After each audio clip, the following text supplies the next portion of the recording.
দুপুরে রান্নার জন্য চলে এসেছে। এখানে করল্লা কাটা আছে, একদম সরাসরি আজকে হচ্ছে গরম তেলের মধ্যে দিয়ে দেব। এই যে তেলটা গরম হয়ে গেছে, এভাবে দিয়ে দিচ্ছি। লবণ দিলাম, হলুদের গুঁড়া, পেঁয়াজ কুচি, এগুলো এখন একটু লাড়াচাড়া করবো। মানে শুধু তো করলা ভাজি করলে খাওয়া যাবে না, অনেক কিছু হবে, এই জন্য এর সঙ্গে আলুও দিব। এখানে রাখা আছে, কিন্তু করলাটা একটু কমে আসলে তারপর এখানে আলু দিব।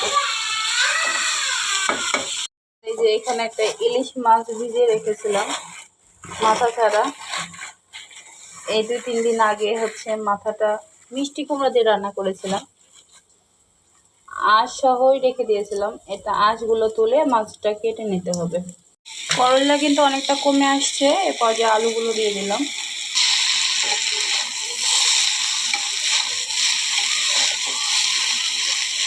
টেপের পানিতে ময়লা, এই জন্য রেখে দিয়েছিলাম, পানিটা একটু নিচে পড়ে গেছে। তারপরে এই যে চালে পানি দিলাম। এখানে লেবু শরবত বানাচ্ছি। দুপুরে আসলে কাজের মাঝে আমি একটু খাই, ভালো লাগে। আর এছাড়া ভিটামিন সিটাও খাওয়া হয়।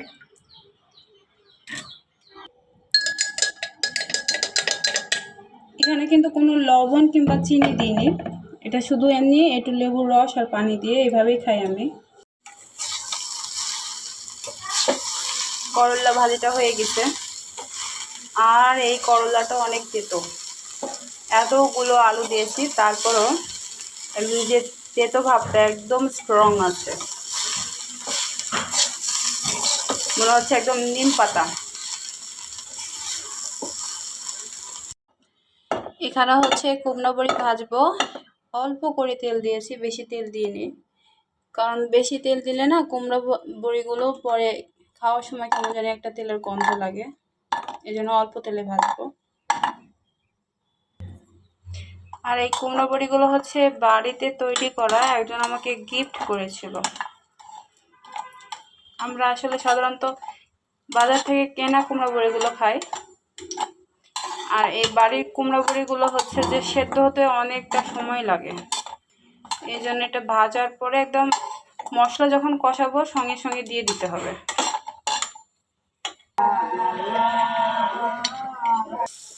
যে কুমড়ো বড়িগুলো লাল লাল করে ভেজে নিয়েছি, আর এখানে পেঁয়াজ তেলে দিয়েছি। ইলিশ রান্নাতে একটু পেঁয়াজটা একটু বেশি দিব, যেহেতু অন্য কোনো মশলা পড়বে না। দিলাম হলুদের গুঁড়া, মরিচ গুঁড়া আর একটু পানি।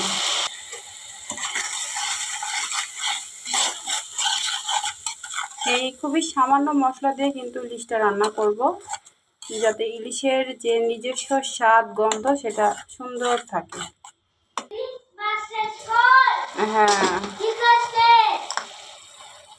মশলাটা কষাচ্ছে, পর্যায়ে আমি কুমড়ো বড়িগুলো দিয়ে দিব। সময় নেবে, প্রেশার কুকারে দিলে হতো।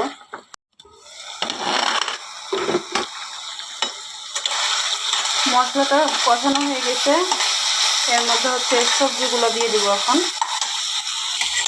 বেগুন আর কচু কেটে রাখা ছিল,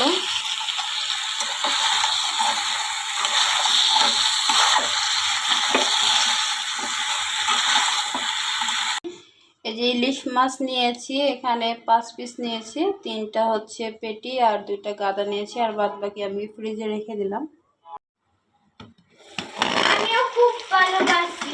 সবজি কষানো হয়ে গেছে, মাছগুলো আমি আলাদা করে কষাবো না, এভাবে উপরে দিয়ে হালকা করে একটু নাড়াচাড়া করবো, পরে পানি দিয়ে দেবো।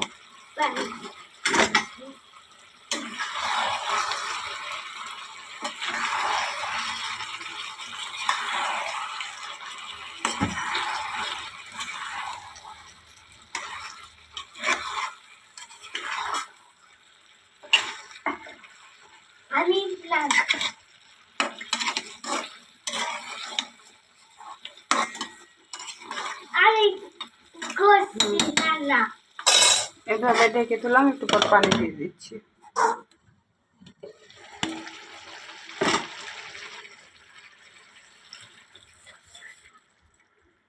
একদম ঝোলের জন্য পানি দিয়ে দিলাম।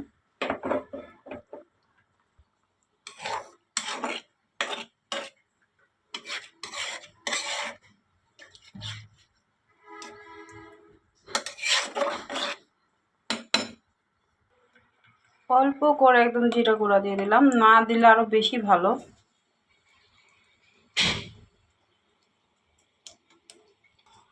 এখন আর ঢাকনাটা খুলবো না, একদম তরকারি ঝোলটা একটু কমে আসবে, একবার বন্ধ করে দেব। তরকারি রান্না হয়ে গেছে, এটা হচ্ছে লাস্ট লুক, ফাইনাল লুক বলা যায়।